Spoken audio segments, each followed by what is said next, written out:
Bobby and I were talking about midway through the season, actually, and actually even beyond that, because I think it's the first time in my career that we had gone so long making the show without going on the air.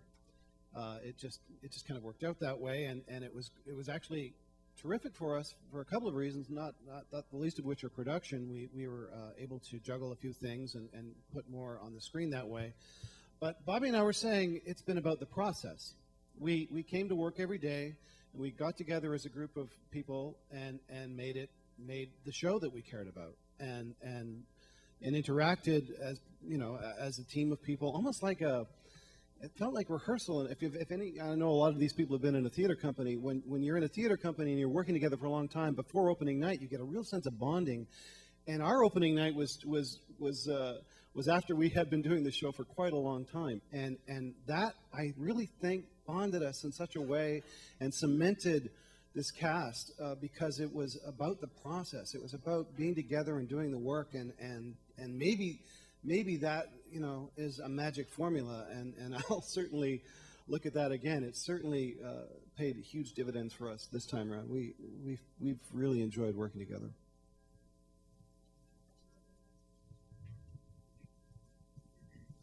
This question is for David. Is there a similarity? Did you find there was a similarity with all of a sudden coming onto a cast where it is like you seemed like you beamed into a cast with Robert Carlyle and Lou Diamond Phillips? You mean a similarity between Eli and myself? Right. Oh, yeah. Well, I think my third day of shooting was actually with Robert and Richard Dean Anderson. So when your third day of shooting is essentially being inducted into the Stargate franchise, it tends to play pretty well as an actor. Not a lot of pretending going on. There's a lot of similarities between myself and Eli. I mean, I have a lot more knowledge of the Stargate world and all that than Eli really does. But it's hard to say. This place is so immersive. This environment that we're in right now. I mean, look around at this set. It feels like you're in the Stargate room of a spaceship. That I kind of feel like I'm cheating as an actor most of the time. Acting opposite Robert Carlyle or RDA or LDP or anyone sitting up here right now. I don't really feel like I'm pretending very often. And I am different than Eli. I'm just throwing that out there. Eli doesn't Twitter anymore. Doesn't have good service. There's a lot of differences, but it definitely was great to kind of jump into things. One of the first scenes that we actually shot, I think the first scene that we shot, was Eli getting beamed up and being inducted into it by Rush. And it was a great way to kick off the show, for myself anyway, because it was trial by fire. It was thrown into the fire before I really knew Robert and before I really knew the crew.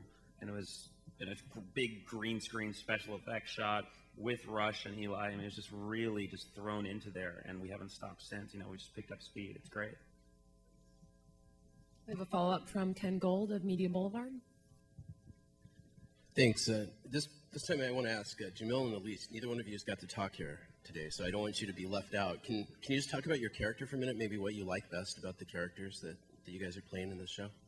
Absolutely. I think what I love best about Chloe is that she's really a fish out of water in this situation. She has no military training, she has no medical training, and she's not a scientist. So we really see her struggle with this need to feel useful and not a waste of space, and to prove herself to these people. So I think it's interesting. It's kind of a departure from a lot of the other characters that we typically see, particularly female characters that we see in sci-fi shows.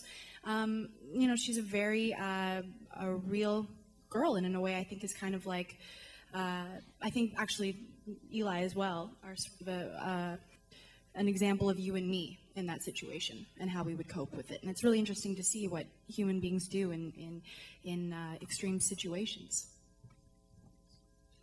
Hello. I spoke. Ronald Greer.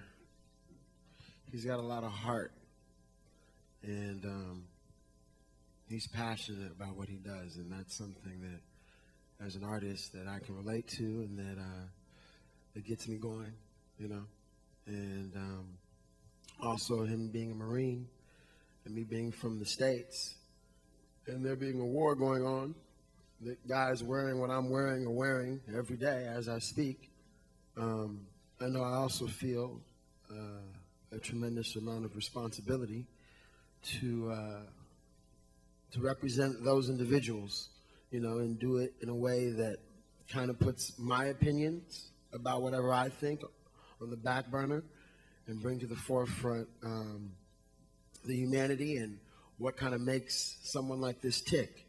So to a civilian, they may look at someone like him or a Marine and say that they're angry or they have a chip on their shoulder. Once you enter that world and that thought process of a soldier, you come to find out that that anger, that chip, is really a focused sort of belief and an understanding of what you're doing and what you have to do in order to, every day play the game of life and death. And something that's interesting on this show is, as the show goes on, exploring that relationship between military, civilians, and scientists. And there's great metaphors that Brad and Robert touch on in those relationships that come out on the ship, So, yeah. Going back to this side of the room. Questions, anyone over here? Hi, I'm Diana King from IESB.net. And the question was, now that you've done 19 out of 20 episodes, and you've all spoken about the ensemble atmosphere and the fact that everyone collaborates and works together, and I'm getting a sense of family. There's roles within families. Can anyone of you speak to how you feel your role is when you're off camera, working together, the interactions between you that way? That's hard because we're all such equal goofballs. I was going to say that. I was It's, going to say it's goofball. if it's like a family, then we're all brothers and sisters because we all make each other laugh. I think we all care about each other. I mean, giving each other hugs. How are you doing today? You want to grab a bite to eat? Like, it's pretty equal. I don't know. What do you guys think? I would definitely say that Louis Ferreira and Carlyle, they definitely are the papas. They kind of. They definitely love our baby so much. So proud of them. They definitely bring us along, and I know anytime I ever have a question about anything, or I'm feeling something, or I'm trying to figure something out, their doors are always literally open, and it's great. And Ming is she's like the aunt, Aww, I could be your mama. It's okay. He's being so sweet. Okay, now it's all weird. Laughs. Okay, I'll be on to you.